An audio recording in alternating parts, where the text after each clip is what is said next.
8ই December 1941 গতকাল Japan pearl হারবারে আমেরিকার নৌবাহিনীর ঘাঁটিতে হঠাৎ আক্রমণ চালায়। চোখের পলকেই ধূলিসাৎ হয়ে যায় সবকিছু। আমেরিকা প্রথম অবস্থায় কোনোভাবেই নিজেকে দ্বিতীয় বিশ্বযুদ্ধে জড়াতে চায়নি, কিন্তু জাপানের এই আকস্মিক হামলার পরে বিশ্বযুদ্ধে যোগ দিতে বাধ্য হয়। তাহলে কিভাবে জাপান আমেরিকার মতো এত বড় এবং শক্তিশালী দেশের উপর হামলা করে বসল? তার সামরিক বাহিনী কি দুর্বল ছিল? এই পর্বে আমরা দেখব দ্বিতীয় বিশ্বযুদ্ধে আমেরিকা সেনাবাহিনী কিভাবে প্রস্তুত করলেন এবং এলিট ফোর্সেসকে সমর্থন করতে তাদের ভূমিকা কতটুকু ছিল দ্বিতীয় বিশ্বযুদ্ধে।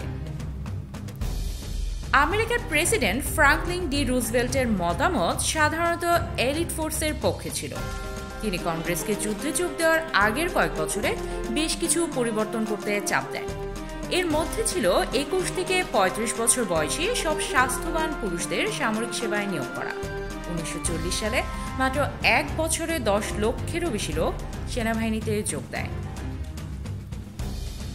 আরেকটি ছিল 1941 সালের বসন্তে স্বাক্ষরিত লেন্ড-লিজ চুক্তি। এটি রুজভেল্টকে ব্রিটেনে সামরিক সরঞ্জাম পাঠানোর অনুমতি দেয়। অস্ত্র, ট্যাঙ্ক, পোশাক এবং খাদ্য ইউবোট দ্বারা আক্রান্ত আটলান্টিক মহাসাগর পেরিয়ে এলিট ফোর্সকে পাঠানো হয়। এটি নিরীহ বাণিজ্যের মতো মনে হতে পারে, কিন্তু লেন্ড-লিজ চুক্তির কারণে রুজভেল্টকে আমেরিকার নিজস্ব সামরিক শক্তি বাড়ানোর একটি সুযোগ করে নেয়। এর ফলে আমেরিকার অর্থনীতিতে উৎসাহ সৃষ্টি হয়, মহামন্দা থেকে বেরিয়ে আসতে সাহায্য করে এবং পশ্চিমে মনোবল বৃদ্ধি পায়। এর ফলে নিয়োগের হার বাড়তেই থাকে, যা পরের কয়েক বছরে আকাশচুম্বী হয়। 1941 সালের জুলাইয়ের রেকর্ড অনুযায়ী আমেরিকান সেনাবাহিনীর শক্তি ছিল 1,74,000 সৈন্য। 1.2 মিলিয়ন পুরুষ সামরিক বাহিনীতে যোগ দেওয়ার পরে দেখা যায় যে আমেরিকার সেনাবাহিনী বিশ্বের 17তম বৃহত্তম ছিল। আমেরিকান সেনাবাহিনী 1945 সালের মার্চ মাসে তার সর্বোচ্চ শক্তিতে পৌঁছায় এবং বেশিরভাগ নিয়োগ এলিট ফোর্সে কাজ করে। আমেরিকার সেনাবাহিনীর পুনর্গঠন 1942 সালে শুরু হয়। পূর্বে সেনাবাহিনীকে পদাতিক, অশ্বারোহী এবং আর্টিলারি বিভাগে ভাগ করা হয়েছিল। এর মধ্যে দুই ধরনের আর্টিলারি ছিল, ফিল্ড আর্টিলারি এবং কোস্ট আর্টিলারি। পরিবর্তে এই যুদ্ধ বিভাগগুলোকে একত্রিত করে আমেরিকার স্থলবাহিনী গঠন করা হয়। লেফটেন্যান্ট জেনারেল লেসলি জেনারেল ম্যাকনিয়ার 4টি নতুন যুদ্ধ বিভাগ গঠন করেন: এয়ারবর্ন, আর্মার, এন্টি এয়ারক্রাফট এবং ট্যাঙ্ক ডেস্ট্রয়ার। এই বিভাগগুলি আগের চেয়ে বেশি গুরুত্বপূর্ণ ছিল, কারণ জার্মানির ওয়েহারমাক্ট এবং লুফটওয়াফ আধুনিক অস্ত্র এবং যানবাহন ব্যবহার করছিল ব্লিটজক্রিজ বা লাইটনিং ওয়ার কৌশলে।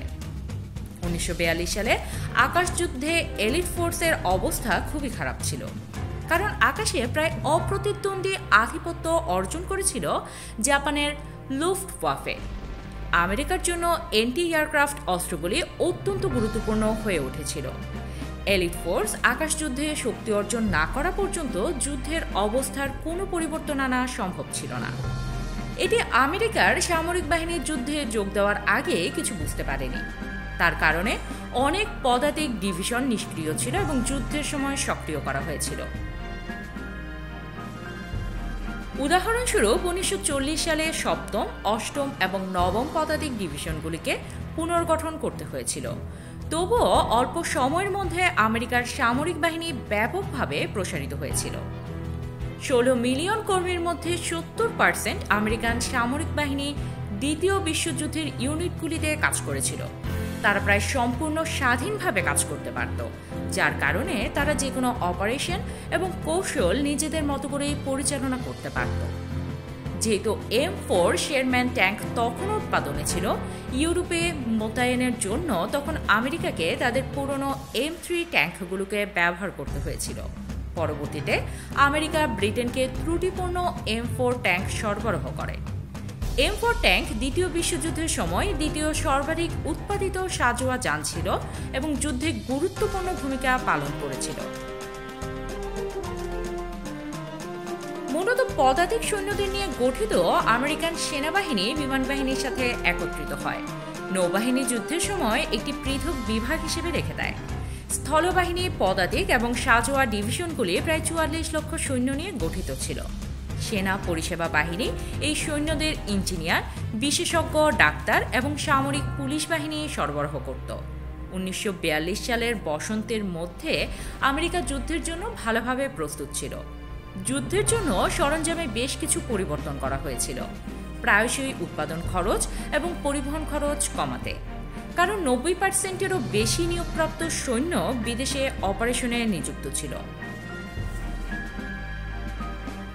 আমেরিকান সৈন্যদের যখন ইউরোপীয় মহাদেশে পাঠানো হয়েছিল, তখন প্রশান্ত মহাসাগর থিয়েটারে বেশ কিছু দ্বীপের যুদ্ধ চলছিল। 8 ডিসেম্বর 1941 থেকে 6 মে 1942 পর্যন্ত জাপান ফিলিপাইনের বাটান উপদ্বীপ দখলের চেষ্টা করছিল। জেনারেল ডগলাস ম্যাকআর্থার, যিনি ফার ইস্টে আমেরিকান সেনাবাহিনীর কমান্ডার ছিলেন, কয়েক মাস ধরে তারা প্রতিরোধ গড়ে তুলতে সক্ষম হয়। জাপানের 14তম ইম্পেরিয়াল আর্মি বাটানে আমেরিকান এবং ফিলিপিনো সৈন্যদের ক্ষুধার্ত এবং ক্লান্ত করে দিয়েছিল এবং শক্তিশালী আর্টিলারি বোমাবর্ষণ এবং নৌ অবতরণের মাধ্যমে এলাকা দখল করে নিয়েছিল। অবশেষে ম্যাকআর্থার বুঝতে পারেন যে তাদের পক্ষে এই যুদ্ধ বেশি দিন চালিয়ে যাওয়া আর সম্ভব হবে না এবং 9 এপ্রিল জাপানের কাছে আত্মসমর্পণ করেন। আমেরিকার মেরিন এবং ফিলিপিনো সেনাবাহিনীরা বাটান ধরে রাখতে ব্যর্থ হয়। এটি যুদ্ধের প্রাথমিক পর্যায়ে আমেরিকার একমাত্র ক্ষতি ছিল না। পার্ল হারবার আক্রমণের মাত্র 2 দিন পর গুয়াম দ্বীপ জাপানের হাতে পড়ে। একই সময়ে ওয়েক দ্বীপ জাপানের টাস্ক ফোর্সের অবিরাম বোমাবর্ষণ এবং অবতরণ সহ্য করতে হয় এবং আমেরিকান সৈন্যরা 23 ডিসেম্বর 1941 সালে আত্মসমর্পণ করে। সাধারণত একজন আমেরিকান সৈন্য যতক্ষণ না আহত হয় ততক্ষণ যুদ্ধে থাকত। তারপর তাকে একটি সুস্থ নতুন সৈন্য দিয়ে প্রতিস্থাপন করা হতো। ইউরোপীয় মিত্রদের মতো নিয়মিত সৈন্য প্রতিস্থাপনের ব্যবস্থা ছিল না, যার অর্থ বেঁচে থাকা সৈন্যরা আহত বা মারা না যাওয়া পর্যন্ত সেবায় থাকত।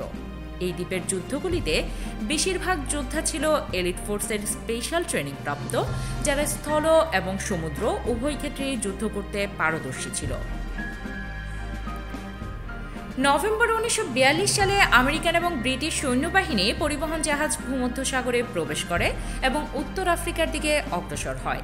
এটি অপারেশন টর্চের শুরু বলা যায়। 8 নভেম্বর 3 দিক থেকে আক্রমণ শুরু হয় এবং বন্ধুরাষ্ট্র ভিচি ফ্রান্সের নিয়ন্ত্রণে থাকা উত্তর আফ্রিকান অঞ্চলে আক্রমণ করে। আবহাওয়ার কারণে শক্তিশালী শত্রুদের প্রতিরোধের কারাটা সমস্যা হয়ে দাঁড়িয়েছিল। এই অপারেশনটিও সফল হয় না। শেষ আত্মসমর্পণের মাধ্যমে যুদ্ধটি থামিয়ে দিতে হয়েছিল। জার্মানি আমেরিকার চারপাশের সমুদ্রে একটি শক্ত নৌ অবরোধ আরোপ করে, কিন্তু আমেরিকান সৈন্যরা অবরোধ ভেঙে সামনে আগাতে সক্ষম হয়েছিল। প্রথম কয়েক বছরে মূলত ফ্রান্সের অনেক ক্ষয়ক্ষতি হয়, কিন্তু আমেরিকান সৈন্যরা আসতে শুরু করলে ধীরে ধীরে পরিস্থিতি বদলে যায়। 1943 সালের সেপ্টেম্বরে মিত্রশক্তি ইতালি আক্রমণ করে এবং আমেরিকার 5ম আর্মি সালার্নোতে অবতরণ করে। জার্মানরা প্যানজার আক্রমণের জন্য সংগঠিত হয়, যার ফলে আমেরিকান সৈন্যদের ব্রিটিশদের সাথে সংযোগ স্থাপন করতে অসুবিধা হয়। দ্বিতীয় বিশ্বযুদ্ধে আমেরিকার অংশগ্রহণের সবচেয়ে উল্লেখযোগ্য উদাহরণ ছিল 1944 সালের ডি-ডে ল্যান্ডিং, যার কোড নাম ছিল অপারেশন ওভারলর্ড। নরম্যান্ডি ল্যান্ডিংয়ে মিত্রশক্তি ভয়ানক মানসিক এবং শারীরিক অবস্থার মুখোমুখি হয়েছিল যখন তারা উত্তর ফ্রান্সে প্রবেশ করার চেষ্টা করেছিল। দ্বিতীয়, তৃতীয়, চতুর্থ, পঞ্চম এবং ষষ্ঠ সাজোয়া ডিভিশনগুলি 6 জুন নরম্যান্ডিতে তাদের সেবা শুরু করে যখন তারা এমফিবিয়াস ল্যান্ডিং ক্রাফট থেকে মোতায়েন হয়। এরপর একটি আমেরিকান সৈন্যের ডায়েরিতে উদ্ধৃতি পাওয়া যায়, শুরবার্গের উপর একটি দীর্ঘ লাইন ফ্লেয়ার ঝুলছে, কিছু এন্টি এয়ারক্রাফট ট্রেসার শট আকাশে উঠছে, সামনের লাইনে জার্মানরা তাদের বন্দুক নিয়ে ঘুরে বেড়াচ্ছে। আমি জানতে চাই তারা কি ভাবছে। আমাদের এবং শুরবার্গের মধ্যকার পুরো চ্যানেল ছোট ছোট জাহাজে ভরা, যা সব শান্তভাবে এবং দক্ষতার সাথে ফ্রান্সের দিকে এগিয়ে চলেছে। ব্রিটিশ, কানাডিয়ান এবং আমেরিকান যুদ্ধবাহিনী যুদ্ধের পথে। আমি শুনেছি আমাদের কমান্ডিং অফিসারও অবতরণ করেছেন, তাই আমাদের পদাতিক বাহিনী এখন সেখানে থাকবে। ঈশ্বর তাদের আশীর্বাদ করুন এবং তাদের সৌভাগ্য কামনা করুন। আমি আর বেশি লিখতে পারবো না। আমরা এখন ফ্রান্সের উপকূল দেখতে পাচ্ছি এবং খুব শীঘ্রই আমাদের ভূমিকা পালন করতে হবে। আমি এখন আমার বাইনোকুলার দিয়ে অবতরণের চিহ্নগুলি খুঁজতে যাচ্ছি, যাতে আমাদের অবতরণের পয়েন্টগুলি নির্ধারণ করতে পারি। তাই আমার প্রিয়, আমরা এগিয়ে যাচ্ছি। আমি জানি তুমি আমার সাথে আছো। আসো বানার ম্যানের কাছে। ঈশ্বর তোমাকে আশীর্বাদ করুন। আমি তোমাকে ভালোবাসি। আমেরিকান পদাতিক এবং সাঁজোয়া ডিভিশনগুলি ফ্রান্সে প্রবেশ করার পরে এলিট ফোর্স শক্তিশালীভাবে আক্রমণ করতে করতে এগিয়ে যায় এবং দখল করা জমি পুনরুদ্ধার করে এবং জার্মানদের পিছু হটতে বাধ্য করে। এরপর একে একে আমেরিকা প্রশান্ত মহাসাগরীয় দ্বীপগুলি পুনরুদ্ধারের জন্য তাদের বাহিনী পাঠায়। গুয়াম 1944 সালে পুনরুদ্ধার করা হয় এবং ওয়েক দ্বীপ 1945 সালে এবং বাটান উপদ্বীপও আমেরিকান বাহিনী আক্রমণ করে। বাটান পুনরুদ্ধারের যুদ্ধ 31 জানুয়ারি থেকে 21 ফেব্রুয়ারি পর্যন্ত স্থায়ী হয়েছিল। যখন আমেরিকা তাদের বিপ্লবী নতুন অস্ত্র, পারমাণবিক বোমা হিরোশিমা এবং নাগাসাকি শহরে ফেলে, তখন জাপান আত্মসমর্পণ করতে বাধ্য হয়। 3 লক্ষেরও বেশি সেনাবাহিনী হতাহত হয়েছিল। প্রশান্ত মহাসাগরের যুদ্ধে 1,11,000-এরও বেশি আমেরিকান যোদ্ধা নিহত বা নিখোঁজ হয়েছিল এবং আরও 2,53,000 আহত হয়েছিল। প্রশান্ত মহাসাগরীয় যুদ্ধে ওনডেড অ্যাকর্ডিং অনুযায়ী 21,580 জনকে যুদ্ধবন্দী হিসেবে ধরা হয়েছিল। এভাবেই আমেরিকার নৌবাহিনী, বিমান বাহিনী ও এলিট ফোর্স দ্বিতীয় বিশ্বযুদ্ধ বিজয়ে গুরুত্বপূর্ণ ভূমিকা পালন করে। এত সময় আমাদের সাথে থাকার জন্য আপনাকে অনেক ধন্যবাদ। আমাদের চ্যানেলে সাবস্ক্রাইব করতে ভুলবেন না এবং ভিডিও আপলোড হলে নোটিফিকেশন পেতে বেল বাটনটি এখনই প্রেস করুন। কমেন্টে আমাদের জানান আপনি পরবর্তীতে কি দেখতে চান। আজকের মতো এই পর্যন্ত। দেখা হবে আবার কোনো নতুন ভিডিওতে।